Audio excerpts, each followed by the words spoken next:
got to thinking last time that it's tough for me to stream in game. I have a lot of issues. My computer's not the best. So I find it more informative for you guys. Although some might be a little bored to go through these discussions. Kind of talk about the builds.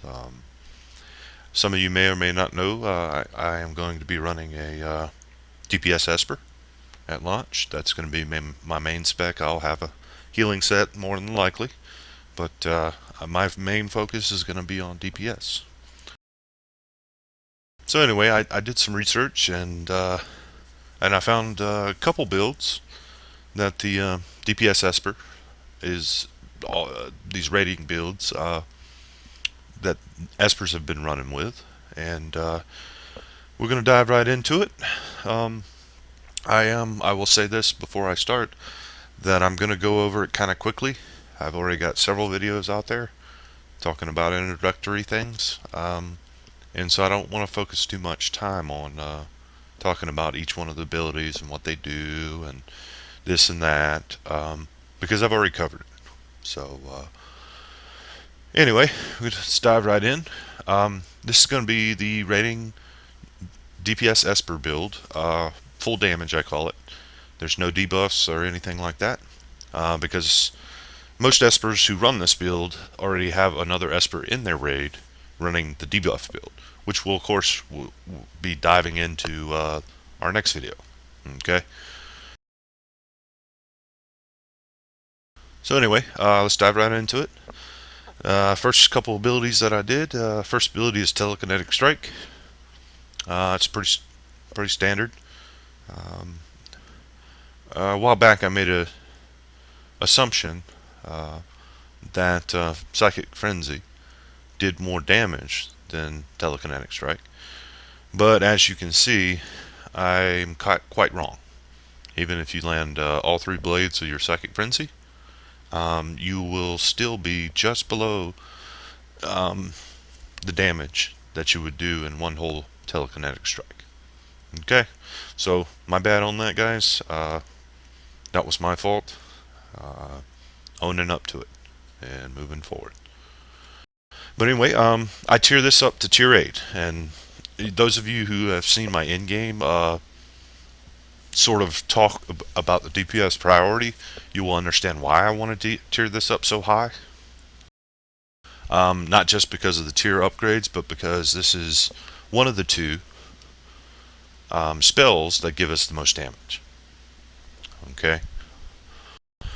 But let's dive into the tier 4s. Tier 4 is ignores 25% of the foe's shield. Not bad. Tier 8 is it grants yourself a psi charge stack. At 3 stacks, you gain an additional psi point.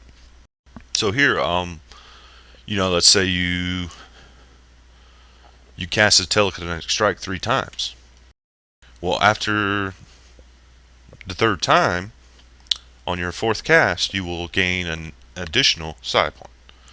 So this is good because it'll get us, without any other abilities, get us to the 5th psi point we need in order to use our next spell in our limited action set, which is Mind Burst.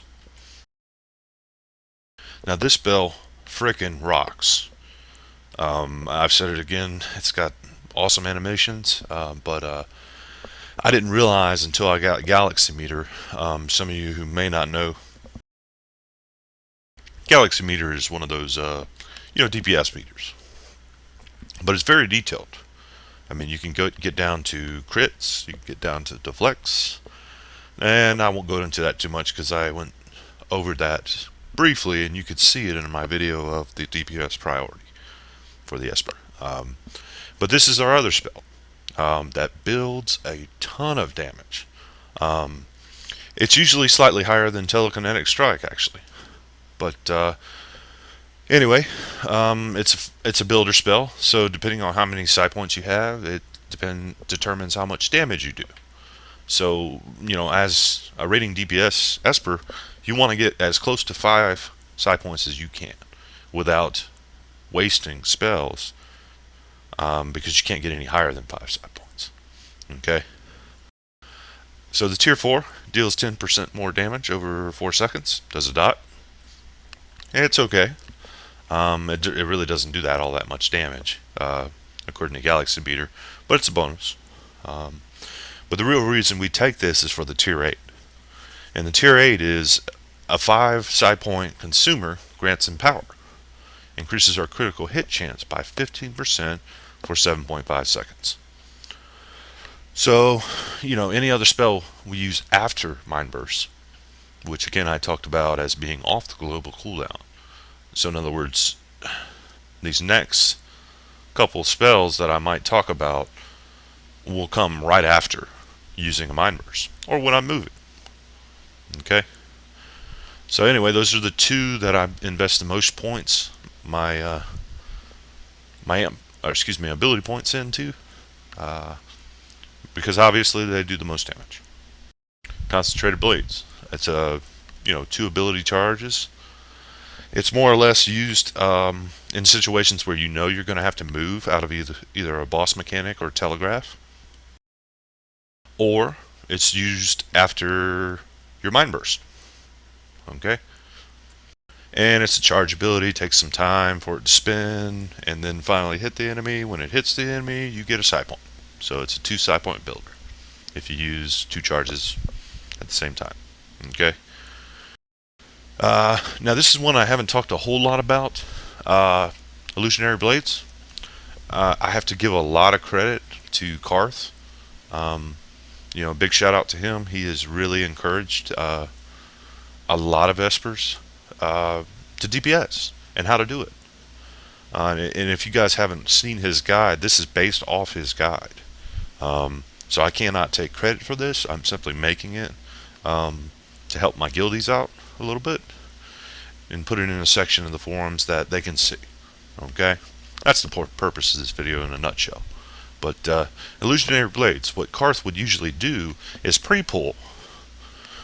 He would start this ability, and it's a charged ability similar to Soothe for you Esper healers out there, and it charges up. And when the tank would pull the mobs, he would shoot it off and hopefully get to channel 3 before, without pulling thread. So this is a good starter. Generates 1 psi point at charge 3, and that's where you want to be at, preferably. So, but I've also seen it used in situations just like Concentrated Blade, where if you have to move as an Esper, you have tissue paper as armor. So it's very, very, very wise to, if you have to move, use something like this. And that's the reason we take it, because it does do a ton of damage. So anyway, moving on, Spectral Swarm. We tiered this up. I really don't have much to say about it. It's nice to have the 12% lifesteal that's granted from the tier 4 Spectral Swarm. I really honestly, like I stated in my priority video, and many other Espers feel the same way, that this should be off the global cooldown.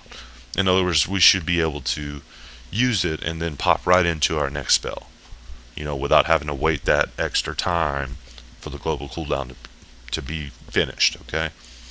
Alright, it's a cool spell. It's okay. I think Karth has stated that, and I have to agree with him, that I very rarely see it used in a PvE environment, in raiding environments.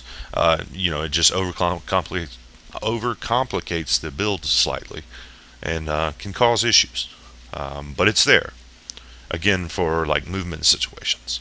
Maybe do an Illusionary Blade and then pop my Spectral Swarm if they're, telegraphs still popping around, because I don't know if you guys seen these raids, but there's a lot of telegraphs, and there's not a lot of time for you to sit stationary for long.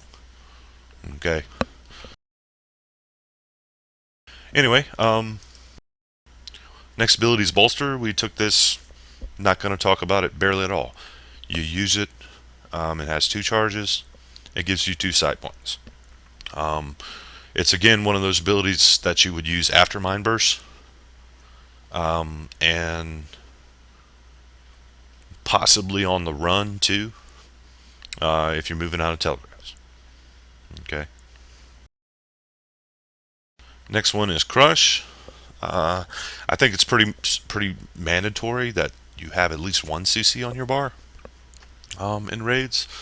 And obviously you could make a case that with the next ability, Projected Spirit, if you don't need that, you could obviously go with, another CC. A lot of people I see have shied away from other types of CCs other than Incapacitate. And I think the reason for this is basically because it's easier to land than Crush is. Crush is a conal telegraph, whereas Incapacitate's more of a line telegraph. So you can line it up easier from a distance, and you don't have to be right up in their face to use this. But the purpose of Projected Spirit is to get you out of those sticky moments where you don't have any dash charges. And like I stated before, in raids, you have a lot of issues with if you're stationary, you're going to die. There's no doubt about it. You have light armor.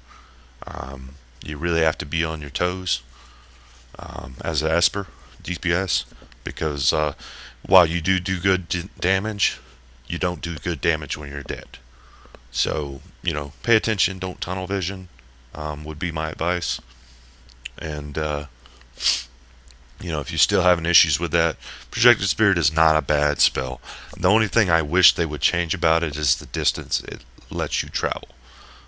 Because other classes have much longer distances that they can travel with their movement abilities, whereas we only have 10 meters. So, but anyway, that covers the abilities and the tiers that I chose. Not going to talk too much about the amps, other than that at this moment, the power is bugged with superiority. And, I'm just going to assume that at launch they're going to have these things fixed.